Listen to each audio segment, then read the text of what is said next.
Everyone, welcome to our channel let's learn physics. तो आज का हमारा लेक्चर 17 होने वाला है प्रॉब्लम्स पे, जिसके अंदर डिस्कस करेंगे जेस्ट रोटिफर की ही प्रॉब्लम। सिर्फ जेस्ट रोटिफर इन्हीं की प्रॉब्लम डिस्कस करेंगे, कोई और प्रॉब्लम डिस्कस नहीं करेंगे। तो अब जेस्ट 2018 का क्वेश्चन मैं आपके साथ शेयर भी कर दूंगा। ये क्वेश्चंस टेलीग्राम ग्रुप पे अपना लेट्स लर्न फिजिक्स JRF के नाम से ही सर्च कर सकते हो आप। तो जेस्ट 2018 के अंदर क्वेश्चन पूछा हुआ है।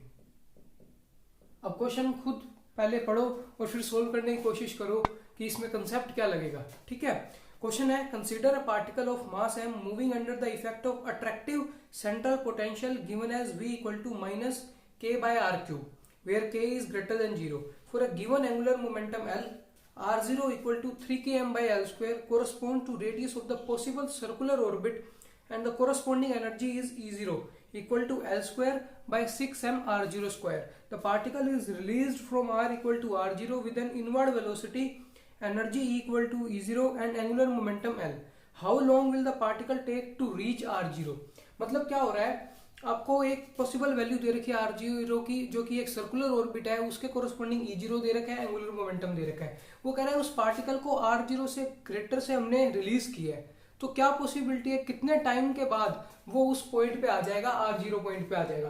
देखो r0 पॉइंट पे वो वापस तभी आएगा जब वो क्लोज्ड ऑर्बिट होगा, स्टेबल ऑर्बिट होगा। अगर वो स्टेबल नहीं होगा तो वो वापस अपने पाथ पे रिट्रेस नहीं होगा तो वो वापस कभी आएगा ही नहीं। तो अपने को चेक करना पड़ेगा क्या, मिनिमा मैक्सिमा, स्टेबिलिटी अनस्टेबिलिटी।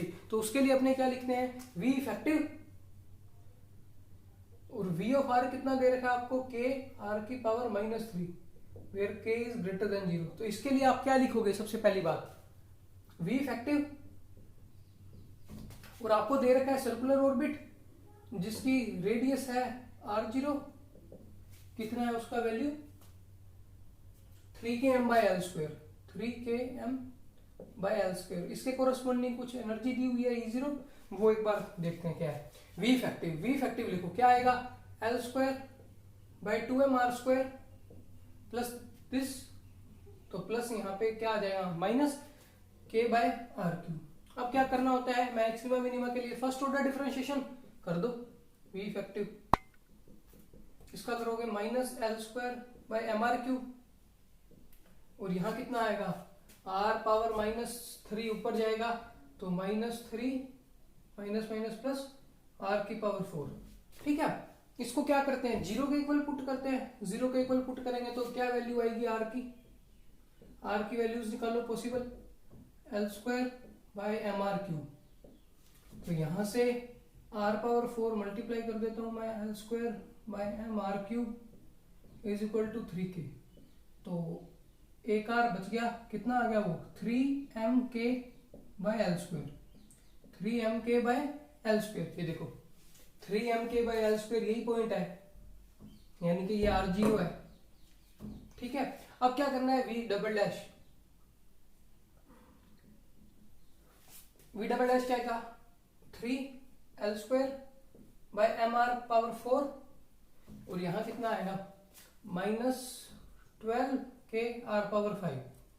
अब अपन क्या करते हैं, ये जहां जो r की वैल्यू आई है वो इसके अंदर पुट करते हैं। पहले इसका एलसीएम ले लेते हैं, सोल्व कर लेते हैं कितना सोल्व हो रहा है। mr की पावर 5 एलसीएम आ गया, यहाँ क्या बचेगा, m से m कैंसिल, ये बचेगा 3L square r minus 12mk। अब रख देते हैं वैल्यू r की, v double dash effective at r equal to r0। तो ये कितना आएगा 3L square r0, L square r0 की वैल्यू कितनी है 3mk, 3 3 9 यानी कि 9mk minus this 12mk divided by m r power 5। तो ये कितना आ गया 9 माइनस 12 माइनस 3 m से m कैंसिल हो गया, k r पावर 5। k दिया हुआ है ग्रेटर देन 0, r तो रेडियस वेक्टर है which is always greater than 0। Negative आ गया means less than 0, less than 0 means maxima, less than 0 means maxima means unstable. यानी कि ये जो आपका पॉइंट है r इक्वल टू r0, ये अनस्टेबल पॉइंट है। अब अगर मैं इस पॉइंट से पार्टिकल को डिस्टर्ब कर दूंगा, आर लेस देन कर दूंगा या आर ग्रेटर देन कर दूंगा, तो क्या होगा?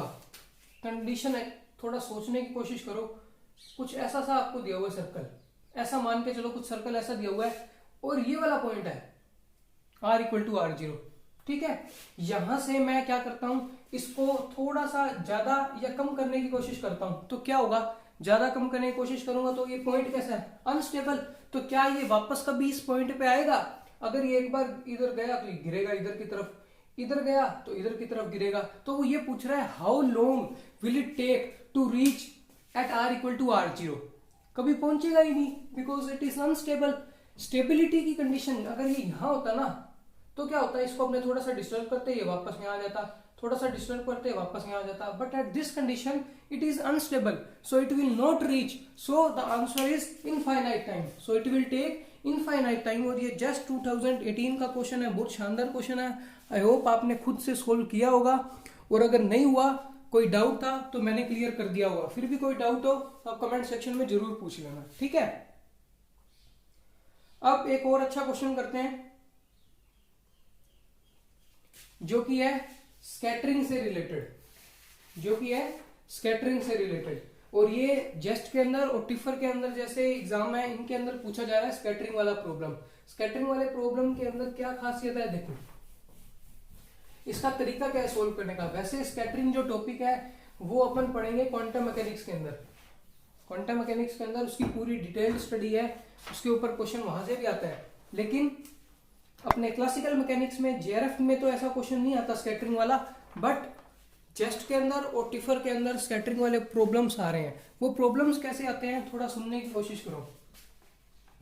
मान लो आपको कोई ऑर्बिट प्लेनेट दिया हुआ है, मान लेते हैं अर्थ है।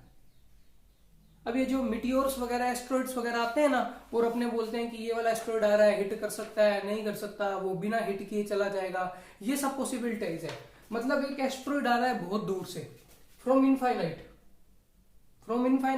अपने पास एक एस्ट्रॉइड आ रहा है, ठीक है। ये आपके पास अर्थ है, ये अर्थ का सेंटर पॉइंट हो गया, इसकी ये डिस्टेंस कितनी है b, इसको क्या बोलते हैं, पढ़ा होगा आपने रदरफोर्ड स्कैटरिंग के अंदर, impact parameter.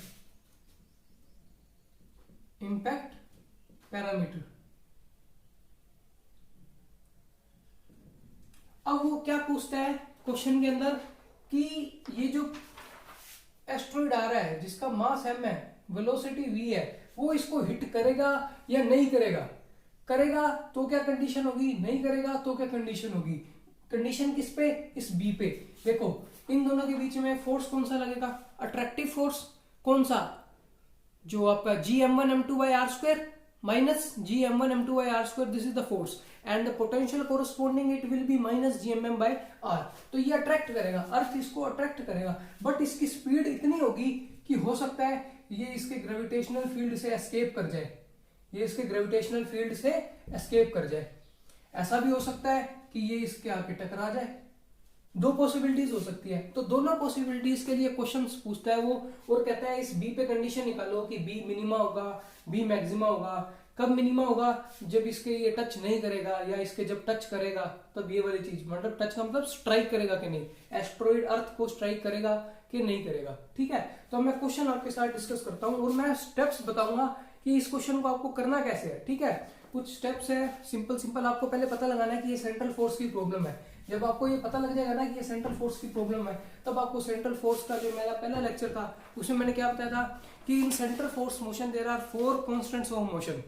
First is motion is confined in one plane, second is angular momentum of the throughout the motion remains constant, then one more point, total energy remains constant throughout the motion, and the fourth point was areal velocity, that is L/2m is always constant, ठीक है। तो अब मैं आपको बताता हूँ question जो कि एग्जाम के अंदर आया हुआ है, शायद टिफर के अंदर आया हुआ है, और ये 2010-11 के आसपास का क्वेश्चन है। फिर एक और क्वेश्चन सोल्व करेंगे, वो भी टिफर में आया हुआ है, और जेस में भी प्रॉब्लम्स आती हैं इसकी, ठीक है। क्या दिया हुआ है आपको, एक मैसिव स्टार दिया हुआ है, मैसिव स्टार जिसका मास m है, रेडियस r है, ठीक है। कह रहा है एक बहुत दूर डिस्टेंस से एक एस्ट्रॉइड आ रहा है जिसका मास m है वेलोसिटी v है और ये b है इंपैक्ट पैरामीटर। वो क्या कह रहा है, b का मिनिमम निकालो, b का मिनिमम निकालो, यानी कि इंपैक्ट पैरामीटर मिनिमम वैल्यू निकालो उसकी, such that asteroid will miss the star, asteroid will miss the star, मतलब वो इस स्टार को मिस नहीं करे, मिस कर जाएगा, ठीक है, मतलब इसको हिट नहीं करेगा, ठीक है। तो अब देखो बी मिनिमम पूछा है, देखो मैक्सिमम तो कुछ भी हो सकता है, सोचने की कोशिश करो। मैं इसको एस्ट्रॉइड को बहुत ऊपर ले जाता हूं, ठीक है, मैंने इसको एस्ट्रॉइड को बहुत ऊपर ले गया तो ये ऐसे आ रहा है, इसके ग्रेविटेशनल फील्ड से एस्केप कर जाएगा, बट मुझे वो बी मिनिमम निकालना है जब वो जस्ट उसके क्लोज से जाएगा, इसको स्ट्राइक नहीं करेगा। देखो मैक्सिमम तो यहाँ यहाँ यहाँ मैं कहीं भी दूर लेके जा सकता हूँ, यहाँ यहाँ यहाँ नीचे, तो ये एस्केप कर ही जाएगा, बट मिनिमम निकालना है कि बिल्कुल पास आए और हिट ना करे, ठीक है, और मिस कर जाए स्टार को। तो उसके लिए कुछ स्टेप्स देखो कैसे इसको सोल्व करते हैं। पहला स्टेप ध्यान में रखना है कि ये सेंट्रल फोर्स प्रॉब्लम है। सेंट्रल फोर्स प्रॉब्लम क्यों है, क्योंकि इसके अंदर दो मासेज हैं, तो इसका मतलब इसके अंदर ग्रेविटेशनल फोर्स होगा, ग्रेविटेशनल फोर्स है तो it is like a planetary motion, तो इसका मतलब इसमें क्या लगेगा, सेंट्रल फोर्स लगेगा, तो that means angular momentum conservation and second is energy conservation. तो ये दो चीजों का इस्तेमाल मैं इसके अंदर करूंगा। फर्स्ट एंगुलर मोमेंटम निकालो इन्फिनिटी पे, क्योंकि ये पार्टिकल कहां से आ रहा है, इन्फिनिटी से आ रहा है। तो पहला स्टेप क्या है इस क्वेश्चन को सोल्व करने का, ध्यान रखो हमेशा कि find L at initial point अपना क्या था, इन्फिनिटी, क्योंकि ये जो पार्टिकल है अपना एस्ट्रॉइड है वो इन्फिनिटी से आ रहा है। फिर स्टेप 2 क्या होगा अपना, स्टेप 2 होगा कि अब ये ऐसे आ रहा होगा और ये ऐसे जाएगा, तो यहां कहीं कोई पॉइंट ले लो, ठीक है, यहां वेलोसिटी कितनी ले लो v और ये डिस्टेंस कितनी ले लो r। इस पॉइंट पे एंगुलर मोमेंटम निकालो। देखो इस पॉइंट पे एंगुलर मोमेंटम निकाल लिया, जो एंगुलर मोमेंटम रहेगा थ्रू आउट द मोशन वही रहने वाला है। तो मैं क्या करता हूं, इस पॉइंट पे निकालता हूं जब सबसे क्लोज होगा, जब वो सबसे क्लोज होगा, एस्ट्रॉइड सबसे क्लोज होगा, तब मैं एक पॉइंट ले लेता हूं जिसपे वेलोसिटी वाले मैंने v है, मुझे पता नहीं v नहीं ले सकते, v डैश लेनी पड़ेगी, क्योंकि यहाँ पे v दे रखी है आपको वेलोसिटी, यहाँ v दे रखी है, तो मैंने v डैश ले ली, इसको ये आ रहा है। अब यहाँ एंगुलर मोमेंटम निकालो, फाइंड एंगुलर मोमेंटम एट, इसको मैं a पॉइंट बोल देता हूं, एट a पॉइंट। फिर स्टेप 3 क्या होगा, कंजर्वेशन ऑफ एंगुलर मोमेंटम, कि ये जो दोनों मोमेंटा आपने निकालने हैं वो क्या होंगे, इक्वल होंगे, कंजर्वेशन ऑफ एंगुलर मोमेंटम, ये निकाल दिया। अब क्या निकालना है, कंजर्वेशन अप्लाई करना है किसका, एनर्जी का। इनिशियल एनर्जी लिखो, फाइनल एनर्जी लिखो और उनको इक्वेट कर दो। तो स्टेप 4 क्या होगा, एनर्जी कंजर्वेशन। वैसे देखा जाए तो इसके दो स्टेप हुए, कंजर्वेशन ऑफ एंगुलर मोमेंटम और कंजर्वेशन ऑफ एनर्जी। तो मैं इसको थोड़ा शॉर्ट में लिख देता हूं, conservation of total energy.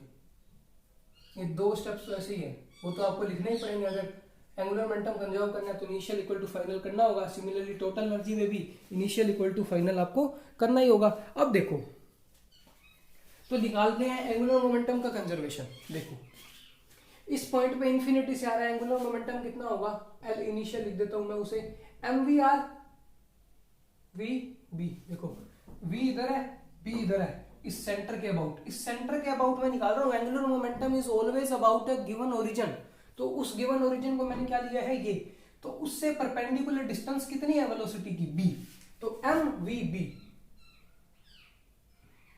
Is equal to angular momentum at this point about this origin कितना होगा, m, वेलोसिटी क्या होती है हमेशा टेंजेंशियल, तो v इधर, b r इधर, तो दोनों परपेंडिकुलर है, तो m v dash and this is r। तो यहां से v डैश कितना आ जाएगा, m से m गया, v b बाय r। अपन को निकालना है b मिनिमम कब होगा, b मिनिमम कभी होगा जब r इक्वल टू आर ही होगा, मतलब बिल्कुल इसके पास से जाएगा। मिनिमम तो तभी होगा, अभी देख लेंगे कैसे मिनिमम आएगा। ये एक आपके पास इक्वेशन आ गई एंगुलर मोमेंटम की कंजर्वेशन से। दूसरी क्या निकालना है, कंजर्वेशन ऑफ टोटल एनर्जी। देखो जब इन्फिनिटी पे था तो कोई पोटेंशियल एनर्जी थी नहीं, सिर्फ काइनेटिक एनर्जी थी। किसके इक्वल थी, half M V square, half M V square. अब जब ये पार्टिकल इधर आ चुका है तो इसके पास वेलोसिटी कितनी है, वी डैश, तो काइनेटिक एनर्जी कितनी होगी, हाफ एम वी डैश का स्क्वायर। और प्लैनेटरी मोशन की तरह इनके ऊपर पोटेंशियल एनर्जी क्या होगी, minus K by R minus G M M by R. तो मैं इसको लिख लेता हूं minus G M by R. ठीक है, तो यहां से मैं क्या करता हूं, वी डैश की वैल्यू सब्स्टिट्यूट करता हूं। पहले तो इसको इधर ले आता हूं, G M M by R, इसको इधर ले आया, और ये m by two common, V dash का स्क्वायर माइनस वी का स्क्वायर इधर आएगा ना, ये इधर चला गया पॉजिटिव, ये इधर आएगा, वी डैश का स्क्वायर माइनस वी स्क्वायर, और वी डैश का स्क्वायर कितना है, V square by are square minus V square. ये m से m कैंसिल हो गया, ये कितना आ गया, 2gm बाय आर। यहाँ आर स्क्वायर तो ले लेता हूँ मैं एलसीएम, और यहाँ वी स्क्वायर ले लेता हूँ कॉमन, कितना आएगा, B square minus are square. ये एक आर से एक आर कैंसिल हो गया, तो कितना आ गया, 2gm वी स्क्वायर मल्टीप्लाई में R is equal to B square minus are square. ठीक है, एक बार ये यहां से रफ करते हैं अपन पॉइंट्स। अब ये देखो यहां पे बी निकालना है अपन को, बी मिनिमम, बी स्क्वायर कितना आ रहा है, R square plus this 2gm R by we square. अब बी मिनिमम कंडीशन कब होगा, बी मिनिमम तभी होगा जब ये बिल्कुल इसके पास से जाएगा, बिल्कुल इसके पास से जाएगा, मतलब अप्रोक्सीमेटली जो आर है वो किसके इक्वल होगा, दिस आर, यानी कि रेडियस ऑफ द अर्थ, जो भी आपको प्लेनेट दे रखा है, जो भी स्टार दिया हुआ है। ठीक है, तो रेडियस आर किसके इक्वल आएगा, दिस आर के। तो यहां क्या आ जाएगा, R square plus 2gm R by we square. तो मैं क्या करता हूं, आर स्क्वायर कॉमन ले लेता हूं, 1 plus 2gm by R V square. तो इसका रूट कर देता हूं, तो ये b, ये r और ये रूट, तो आंसर कितना आएगा, b equal to r multiply में root 1 plus 2gm by we square r. तो बिल्कुल करेक्ट ऑप्शन है ये आपका एंगल, यानी कि अपने पास ये b आ गया मिनिमम कंडीशन। मैक्सिमम तो देखो कुछ भी हो सकता है, मैक्सिमम ये इधर भी जा सकता है, इधर भी जा सकता है, इधर भी जा सकता है, ये इतने दूर से चला जाएगा, कितना ही नीचे से ले जाओ, मैक्सिमम तो कुछ भी हो सकता है, but for minimum it has to just pass through the surface, मतलब सरफेस के बिल्कुल पास से जाएगा, बिल्कुल पास से जाएगा, तो r इक्वल टू आर की कंडीशन हम अप्लाई कर सकते हैं। तो आई होप आपको ये क्वेश्चन क्लियर हो गया होगा, बहुत अच्छा क्वेश्चन था ये।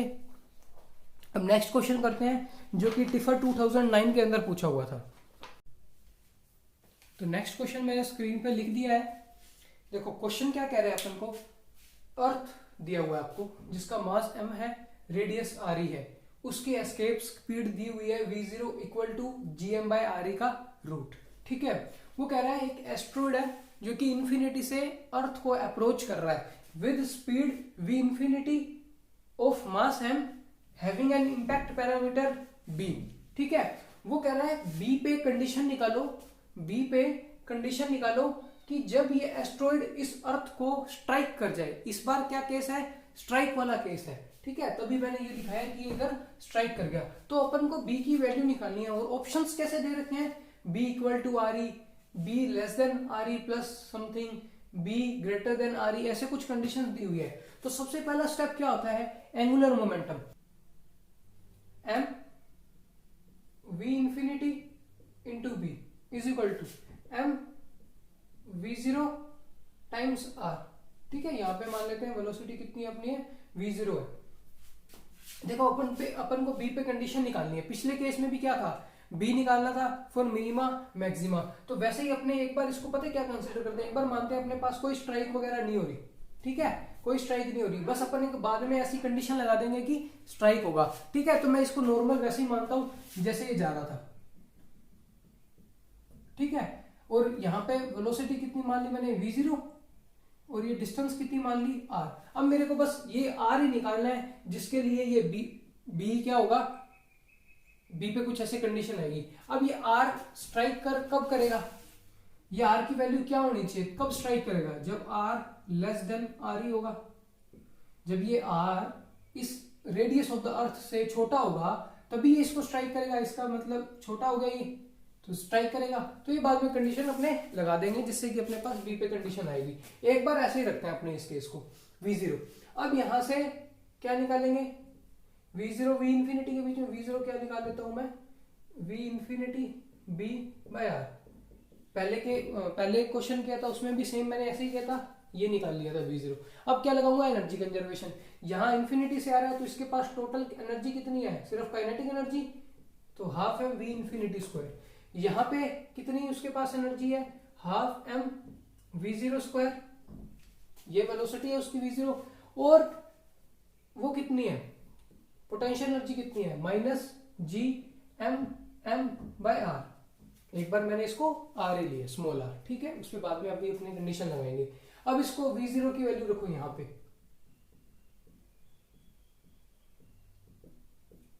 m/2, v0 का स्क्वायर कितना आएगा, v इंफिनिटी का square b square by are square minus G M M by R. ठीक है, अब क्या करना है, v इंफिनिटी को एक साथ ले आओ, इसको इधर ले जाओ, g m M by r को मैं इधर ले गया, m/2 v infinity square common आ गया, यहाँ बचेगा b by are square minus 1। तो मैं साथ के साथ एलसीएम भी ले लेता हूँ, b square minus are square, क्योंकि सेम वही बना है जो पिछले क्वेश्चन के अंदर बना था। एम बाय आर ये इधर आया, M V infinity square B square by are square minus 1, R square B square minus are square. ठीक है, तो वापस वही, ये एक आर से एक आर कैंसिल हो गया, ये कितना आएगा 2g, ये m से m कैंसिल हो गया, 2gm r by v infinity का square is equal to B square minus are square. तो मैं इधर लेके आता हूँ आर स्क्वायर को, आर स्क्वायर इधर आके प्लस का हो गया, ये पहले से ही प्लस का है, 2gm बाय v इंफिनिटी का स्क्वायर मल्टीप्लाई में r, और ये प्लस का b स्क्वायर है, इधर आएगा तो माइनस का b स्क्वायर हो जाएगा इक्वल टू 0। तो ये देखो r के अंदर क्वाड्रेटिक इक्वेशन बन गई, r स्क्वायर, r के साथ कुछ प्लस कांस्टेंट। तो क्वाड्रेटिक इक्वेशन कैसे सोल्व करते हैं, minus b plus minus b square minus 4ac का रूट बाय 2a, वैसे सोल्व करेंगे। तो यहाँ पे a कितना है, यहाँ पे a कितना है 1, b कितना है, this is b 2gm by v infinity square, और c कितना है माइनस b स्क्वायर। तो फॉर्मूला क्या होता था, minus b plus minus b square minus 4ac by 2a। तो बस अब इसको मैं सोल्व करता हूँ और r की वैल्यूज निकालता हूँ। फिर r पे कंडीशन लगा देंगे अपने कि r is less than r। ठीक है, तो मैं r पे वैल्यूज निकालता हूँ, कितनी आएगी, माइनस b कितना है, ये रहा 2 minus 2gm by v infinity का square plus minus root b square, यानी कि इसका square 2gm by v infinity का स्क्वायर माइनस 4a कितना है 1, c कितना है माइनस b स्क्वायर, यानी कि plus 4b square by 2। a था, a तो अपने पास 1 है। ठीक है, तो अब इसको करेंगे, कितना आएगा, minus 2gm by v infinity का स्क्वायर प्लस माइनस, मैं इसको कॉमन ले रहा हूँ, ठीक है। अभी अपन को जो आंसर दिया हुआ है उसके अंदर v0 है, v इंफिनिटी, और v0 की वैल्यू अपने पास ये होती है, तो मैं एक बार इसको कॉमन ले रहा हूँ, plus minus 2gm by v infinity का स्क्वायर, और अंदर क्या बचेगा 1 प्लस 4b स्क्वायर, और यहाँ आएगा 2gm का square divided by v infinity के स्क्वायर का स्क्वायर। ठीक है, ये मैंने रूट कर दिया, डिवाइड बाय 2, पूरे के डिवाइड में क्या है 2, तो ये 2 से 2 कैंसिल हो जाएगा, minus gm by v infinity का स्क्वायर प्लस माइनस, ये देखो ये बाहर आएगा रूट में से, स्क्वायर है तो क्या हो जाएगा 2gm by v infinity square, 2 से 2 कैंसिल हो जाएगा, बचेगा क्या gm बाय वी इन्फिनिटी का स्क्वायर। अंदर क्या बच रहा है, रूट 1 प्लस ये 2 का स्क्वायर 4, 4 से 4 कैंसिल, यानी कि बी स्क्वायर वी इन्फिनिटी की पावर 4, यहाँ आएगा जी स्क्वायर एम स्क्वायर, 2 कैंसिल हो चुका है, ठीक है। और ये अपने पास आ गया आर। अब देखो आर की वैल्यू एक बार प्लस में आएगी, एक बार माइनस में आएगी। देखो जब मैं इसको यहाँ पे प्लस हटा के माइनस करूंगा तो क्या आ रहा है, माइनस माइनस। क्या कभी आर माइनस में हो सकता है, नहीं। इसका मतलब माइनस वाला केस अपना गलत हो गया, माइनस प्लस। अब ये पॉजिटिव आएगी क्वांटिटी, क्योंकि ये GM by we infinity square की क्वांटिटी सेम है, इसमें कुछ क्वांटिटी मल्टीप्लाई हो रही है जो कि 1 प्लस यानी कि बड़ी है। बड़ी है इसका मतलब ये वैल्यू इससे बड़ी है, यानी कि आर की वैल्यू क्या आएगी, पॉजिटिव। तो अपने को क्या चाहिए, आर की वैल्यू पॉजिटिव, क्योंकि आर तो क्या है, डिस्टेंस है, distance can not be negative, ठीक है। तो अब मैं क्या करता हूं, ये जो वैल्यू है आर की वो क्या होगी, for striking R less than R E. Strike कब करेगा, जब जो आर है वो लेस देन आर ई होगा, ठीक है। तो मैं इस पे क्या कंडीशन लगाता हूं, this is less than R ई, ठीक है। दिख रहा होगा यहाँ पे बिल्कुल क्लियर, ठीक है। आर क्या है अपना, लेस देन आर ई। अब अपने को कंडीशन पता करनी है बस, ये कॉमन ले रहा हूं मैं, g M by we infinity का स्क्वायर कितना आएगा, root 1 plus B square we infinity की power 4 ji square M square minus this g m, ये तो कॉमन ले लिया ना, 1 बचेगा, लेस देन आर ई, ठीक है। अब इसको सोल्व करो, अब अपने को b की वैल्यू निकालनी है, तो इसको तो इधर मल्टीप्लाई में भेज देता हूं। यहाँ क्या बचेगा, 1 plus B square we infinity की पावर 4 जी स्क्वायर एम स्क्वायर का रूट माइनस 1 लेस देन, ये मल्टीप्लाई में जाएगा, आर ई वी इन्फिनिटी का स्क्वायर बाय जी एम। अब मैं क्या करता हूं, +1 कर देता हूं दोनों तरफ, यहां +1 करूंगा, यहां +1 करूंगा, तो ये +1 -1 तो क्या हो जाएगा, कैंसिल। ये कितना आ जाएगा, +1, ठीक है। ये रूट में है, अब मैं इसका क्या कर दूंगा, स्क्वायर। अब एक बार मैं ये यहां से हटा रहा हूं सारा, ठीक है।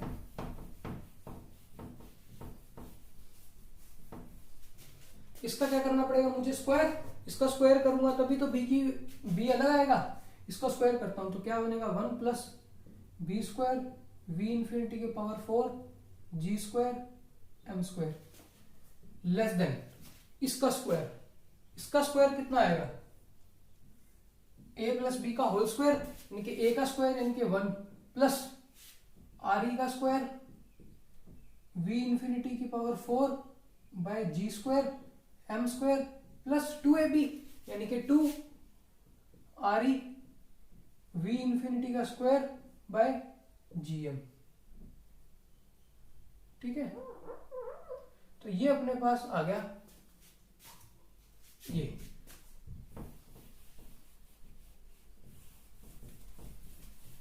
ठीक है। अब सोल्व करने की कोशिश करो आगे। ये है अपने पास स्क्वायर और ये अपने पास इसका सॉल्यूशन आ गया।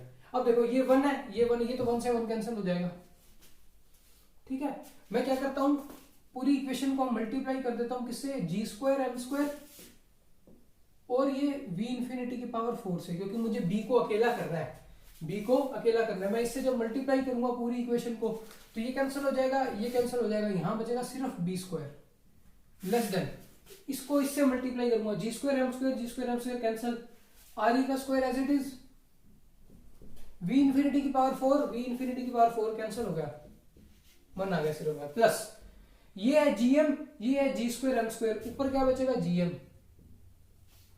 ये v इन्फिनिटी की पावर 4, ये v इन्फिनिटी का स्क्वायर, नीचे बचेगा v इन्फिनिटी का स्क्वायर मल्टीप्लाई में 2 आर ई पढ़े, v इन्फिनिटी का स्क्वायर कैंसिल हो गया, नीचे एक बच गया, जीएम ये कैंसिल हो गया, ये आ गया। अब मुझे क्या करना है, v0 लेके आना है इस इक्वेशन में, और v0 कितना था, एस्केप स्पीड क्या होती है अर्थ से, जीएम बाय आर ई का रूट, सबको ध्यान में होगा, escape velocity GM by R ई का रूट, ये फॉर्मूला होता है इसका, ठीक है। ये वाला फॉर्मूला ध्यान होगा ना, 2g आर ई का रूट, ठीक है, 2g आर ई का रूट, और g क्या होता है, acceleration due to gravity which is equal to G M by R E square multiply में आर ई, तो अपने पास कितना आ गया 2GM और ये एक RE, तो यहाँ पे ये 2 आएगा। ऐसे चेक भी कर लिया करो, गलती हो कोई तो पता लग जाती है। 2GM/RE का रूट, तो मैं क्या करता हूं 2GM RE से मल्टीप्लाई कर देता हूं और RE से डिवाइड कर देता हूं, ठीक है। तो ये 2GM/RE ये क्या बन जाएगा V0, तो यहां आ गया RE का स्क्वायर प्लस ये क्या बन गया इसका स्क्वायर हो गया, इसका स्क्वायर मतलब V0 का square divide by V infinity का स्क्वायर मल्टीप्लाई में this RE square, RE square इधर भी आ रहा है, RE स्क्वायर इधर भी आ रहा है। मैं क्या करता हूं RE स्क्वायर कॉमन ले लेता हूं, 1 प्लस V0/V इंफिनिटी का स्क्वायर और ये है B स्क्वायर। मुझे क्या निकालना है B, मैं करता हूं इसका रूट, ये इसका रूट करूंगा तो कितना आएगा B लेस देन रूट क्या RE का स्क्वायर का रूट RE, रूट इसका रूट करूंगा तो कितना आएगा 1 प्लस V0/V इंफिनिटी का स्क्वायर। तो ये देखो क्या कंडीशन आ गई B पे कि B है जो इंपैक्ट पैरामीटर वो लेस देन होना चाहिए RE मल्टीप्लाई में रूट 1 प्लस V0/V इंफिनिटी का स्क्वायर। और ये कौन सा लिखा हुआ है मैंने ऑप्शन, ये रहा फर्स्ट ऑप्शन लिखा हुआ है इसके अंदर, ठीक है ये रहा। और ये क्वेश्चन पूछा हुआ था टिफर 2009 के अंदर, टिफर 2009 के अंदर ये क्वेश्चन पूछा हुआ था। ऐसे क्वेश्चन टिफर के अंदर और जेस्ट के अंदर ज्यादा आते हैं, जेआरएफ के अंदर अभी तक ऐसे क्वेश्चंस नहीं आए हैं स्कैटरिंग वाले, क्योंकि स्कैटरिंग जो टॉपिक है वो जेआरएफ वालों के लिए एक तरह से क्वांटम मैकेनिक्स के अंदर उन्होंने दिया हुआ है, वो क्वांटम मैकेनिकल अप्रोच से सॉल्यूशन निकालते हैं। बट जो स्कैटरिंग प्रॉब्लम है ना, चाहे वो आप क्वांटम मैकेनिक्स से निकालो क्लासिकल मैकेनिक्स से निकालो, रिजल्ट सेम आते हैं, ठीक है, बस करने का तरीका अलग होता है। क्वांटम मैकेनिक्स में क्लासिकल मैकेनिक्स में अपने कैसे कर रहे हैं, एंगुलर मोमेंटम लिखते हैं, कंजर्वेशन ऑफ एनर्जी लगाते हैं और उससे रिलेशन निकाल लेते हैं। क्वांटम मैकेनिक्स में कैसे करते हैं, अपने डिफरेंशियल इक्वेशन लिखते हैं, पोटेंशियल की फॉर्म लिखते हैं, वो सेंट्रल पोटेंशियल है कि नहीं, कि r थीटा फाई पे डिपेंड कर रहा है, फिर अपन उसे इंटीग्रेट करते हैं और एक फॉर्म फैक्टर निकालते हैं f थीटा फाई, क्या निकालते हैं f theta phi form factor. फिर इसका क्या करते हैं, मोड का स्क्वायर करते हैं। इसका मोड का स्क्वायर किसके इक्वल होता है, d sigma bye d omega, which is differential cross section area, differential cross section area. फिर अपने क्या करते हैं, इसका इंटीग्रेशन करते हैं ओवर थीटा फाई लिमिट लगा के, तो फिर अपने पास आता है total cross section area, total cross section area. तो अप्रोच डिफरेंट है क्वांटम मैकेनिक्स के अंदर और क्लासिकल मैकेनिक्स के अंदर, बट जो रिजल्ट्स आते हैं, जैसे रदरफोर्ड स्कैटरिंग एक्सपेरिमेंट था, ठीक है, अपन ने इसको क्लासिकल मैकेनिक्स से सोल्व किया हुआ है। जब अपने बीएससी के अंदर क्लासिकल मैकेनिक्स के अंदर वो पढ़ा था स्कैटरिंग वाला प्रॉब्लम, वहां पे अपन ने देखा था कि जो रदरफोर्ड स्कैटरिंग एक्सपेरिमेंट है कुछ ऐसे से सोल्व होता था, उसमें एंगुलर मोमेंटम लिखते थे, वो ऐसे टर्न करता था, फिर उसके अंदर इक्वेशन एनर्जी की लगाते थे और वहां से रिलेशन निकालते थे। और जो स्कैटरिंग क्या आता था कि जो इम्पैक्ट पैरामीटर है वो इनवर्सली प्रोपोर्शनल होता था कोसेक की power 4 5/2, where phi is the scattering angle, यानी कि फोर्थ पावर पे डिपेंड करता था कोसेक की, या फिर 1/sin की पावर 4 5/2, ठीक है, ये सब ने किया हुआ है। तो इसके अंदर स्कैटरिंग प्रॉब्लम पे क्वेश्चन इसीलिए जेआरएफ के अंदर नहीं आते, मुझे जैम के अंदर क्या वो टिफर और जेस्ट के अंदर पूछ लेता है, क्योंकि ये थोड़े हाई लेवल के एग्जाम्स है। और जो स्कैटरिंग प्रॉब्लम है जेआरएफ के अंदर क्वांटम मैकेनिक्स वे में सोल्व करवा लेता है, जो कि कैसे होती है, differential cross section area, total cross section area, ठीक है। तो आई होप आपको ये समझ आ गया होगा क्वेश्चन। मैं इन क्वेश्चंस को शेयर भी कर दूंगा टेलीग्राम ग्रुप के ऊपर।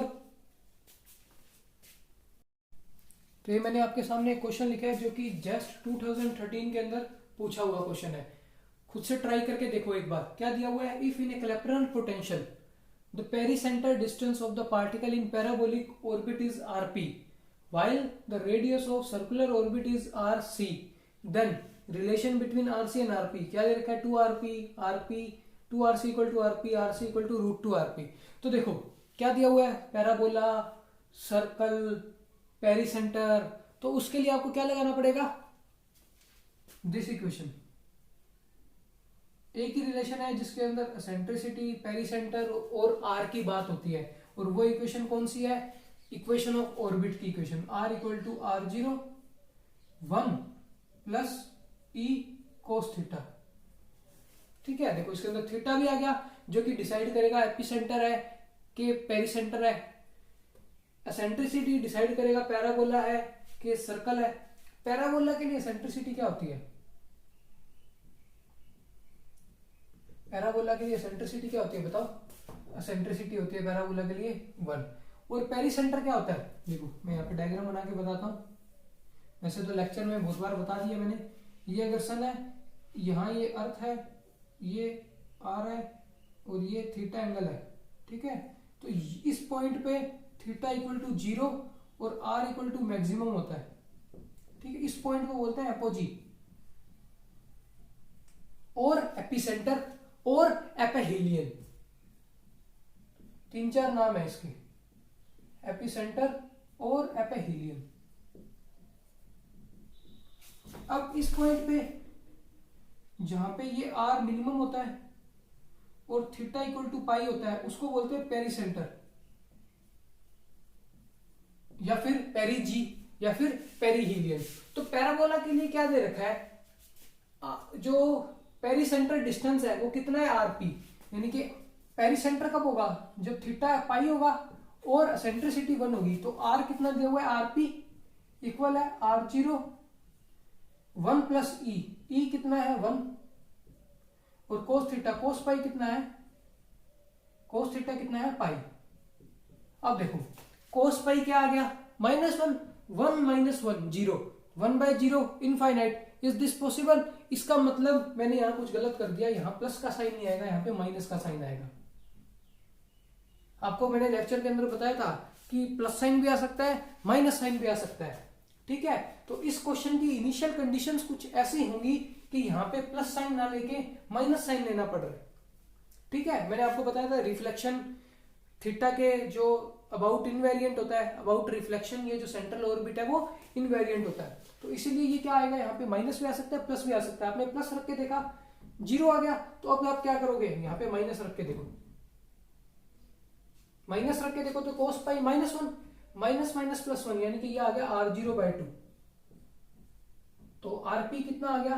r0/2। अब आप निकालोगे सर्कुलर ऑर्बिट के लिए। सर्कुलर ऑर्बिट में क्या होता है? एसेंट्रिसिटी तो होती है 0 और पेरीसेंटर के लिए थीटा क्या होता है? पाई। तो सर्कुलर ऑर्बिट की रेडियस कितनी दी हुई है आपको? आरसी। आरसी किसके इक्वल आएगा? r equal to r0 1 minus e cos theta. E कितना है? 0। तो मतलब थीटा कुछ भी हो कोई फर्क नहीं पड़ता, अपने को भी पता है सर्कल ऐसा होता है, थीटा कुछ भी ले लो, 0 ले लो, π/2 ले लो, π/4 ले लो, 3π/4 ले लो, पाई ले लो, कोई फर्क ही नहीं पड़ता। तो इसलिए थीटा का कोई फर्क नहीं पड़ता, सेंट्रिसिटी 0। तो आरसी किसके इक्वल आ गया? r0 के। r0 की वैल्यू कितनी है? 2rp। r0 की वैल्यू कितनी है? 2rp। तो आरसी की वैल्यू कितनी आ गई? 2rp। तो कौन सा ऑप्शन करेक्ट है? पहला। और ये जस्ट 2013 के अंदर क्वेश्चन पूछा था। इजी क्वेश्चन है, बिल्कुल इजी तभी है जब भी आपको इक्वेशन आती है, कंसेप्ट क्लियर है माइनस के प्लस के, एसेंट्रिसिटी के कि 1 होता है, 0 होता है, हाइपरबोला के लिए ग्रेटर देन 1 होता है, एलिप्स के लिए 0 से 1 के बीच में होता है, थीटा क्या होता है, 0 कब होता है एपोजी पे, पाई कब होता है पेरीसेंटर पेरीजी पे, एपोजी कौन सा डिस्टेंस होता है maximum distance from the one of the foci, pericentre क्या होता है मिनिमम डिस्टेंस। ये सब बात पता होगी तभी ये क्वेश्चन सोल्व होगा। ठीक है, अब एक और क्वेश्चन डिस्कस करते हैं जो कि जस्ट 2015 के अंदर पूछा हुआ है। ठीक है, अभी आपको क्वेश्चन बता देते हैं क्या है, पहले इसे यहां से रफ कर देते हैं।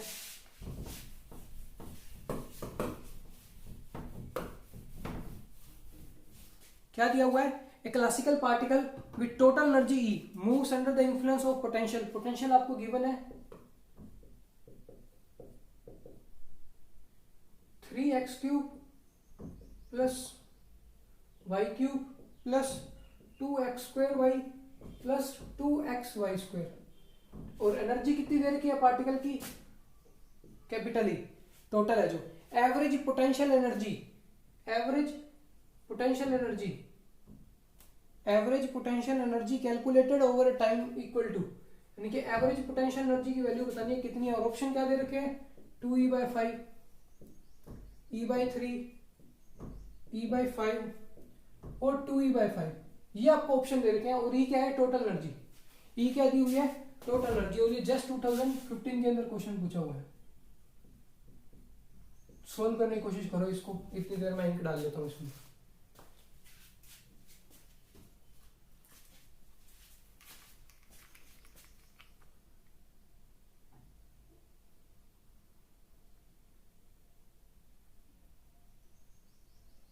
इजी क्वेश्चन है, अगर वीरियल थ्योरम का ट्रिक क्लियर है तो ये क्वेश्चन हो जाएगा इजीली।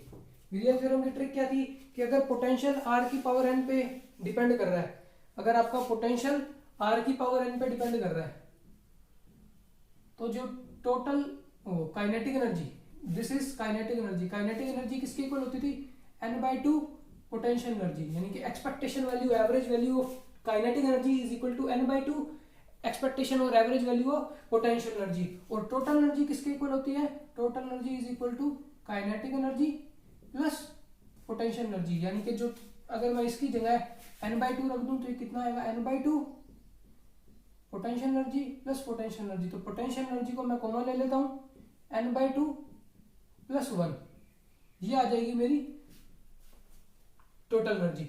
मुझे क्या निकालना है, पोटेंशियल एनर्जी की average value in terms of total energy, 2E/5, E/3, क्या होगा इनमें से ऑप्शन। तो क्या निकालना है मुझे, पोटेंशियल एनर्जी, तो इसको मैं n की वैल्यू रखनी है, बस मुझे n की वैल्यू रखते ही मेरे पास आंसर आ जाएगा। n देखो कितना दिख रहा है, देखो यहाँ तो अपने को दिख रहा है v directly proportional to r की पावर n, लेकिन यहाँ r नहीं दिया हुआ है, xy दिया हुआ है, xy दिया हुआ है। तो अपन को घबराना नहीं है, अपने को पता है x कितना होता है सेंट्रल फोर्स के अंदर, r cos थीटा, y कितना होता है r sin थीटा, यहाँ क्या क्या x cube means r cube, y cube means r cube, sine theta cos theta, एक बार मत देखो r पे डिपेंडेंसी देखो, x स्क्वायर करोगे मतलब r स्क्वायर, y से मल्टीप्लाई करोगे r तो r क्यूब, यानी कि ये जो पोटेंशियल है वो r क्यूब फॉर्म का है। अपने को बस उलझा रखा है xy के अंदर, लेकिन अपने को दिख भी रहा है power 3, this is power 2, this is power 1, 3, this is power 1, this is power 2, 2 + 1 3, यानी कि होमोजीनियस फंक्शन है। डिफरेंशियल इक्वेशन की होगी उसके अंदर होमोजीनियस फंक्शन पढ़ते होंगे, ठीक है। क्या पुट करते हो फिर, y = vx पुट कर देते हो, सारी इक्वेशन x में कन्वर्ट हो जाती है और उसकी पावर क्या आती है, सेम आती है। यहाँ पे भी देखो x cube cube cube cube, तो यहाँ ये क्यूब पे डिपेंड कर रहा है, यानी कि n की वैल्यू कितनी होगी अपने पास 3, यहाँ पुट कर दो v, ये कितना आएगा 3/2 + 1, 3/2 + 1 कितना होगा 5, यानी कि जो अपने के पास पोटेंशियल एनर्जी आ गई वो कितनी आ गई 2E/5, 2E/5, that is first answer. I hope आपको ये क्वेश्चन समझ आ गया होगा, आपने खुद से सॉल्व भी कर लिया होगा, मुझे तो ऐसा लग रहा है, इतना इजी क्वेश्चन लगे। अब और क्वेश्चन देखते हैं जो कि जस्ट के अंदर ही पूछे हुए हैं। हाँ, तो एक और क्वेश्चन है जो कि जस्ट 2016 के अंदर पूछा हुआ है और इसकी मैंने आपको शॉर्ट ट्रिक करवाई हुई है, तो आप ही करोगे ये क्वेश्चन।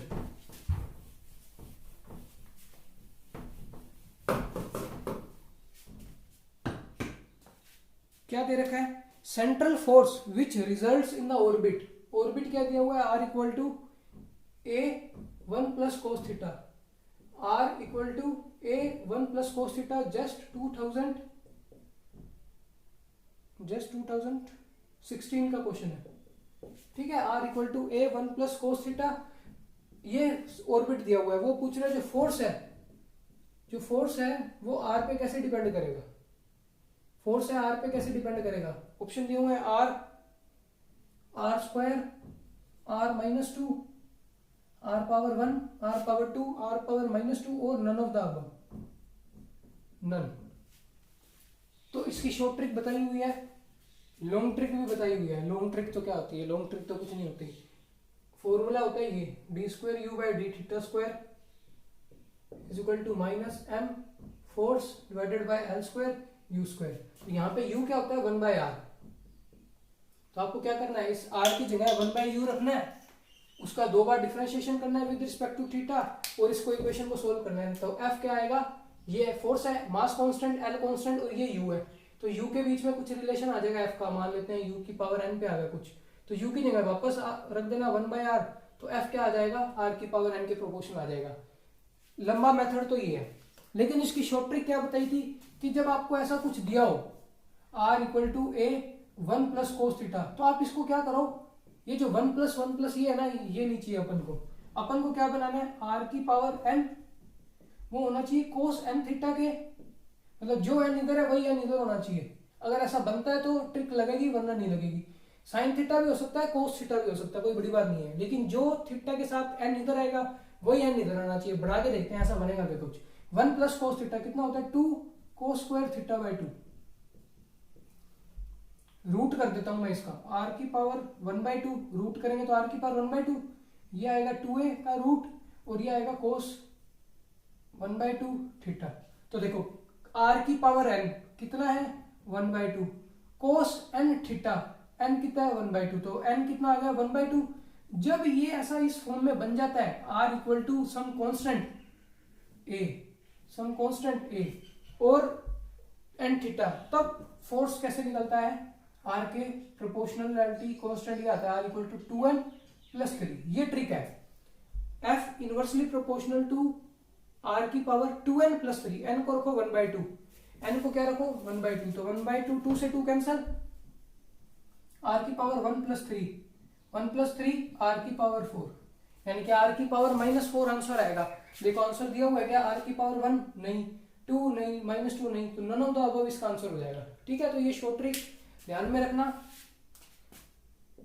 ये तभी अप्लाई होगी जब आपका ऐसा कुछ बनेगा। अगर ऐसा कुछ नहीं बन रहा तो फिर भाई लंबा मेथड ही अप्लाई करना है, और लंबा मेथड ये रहा,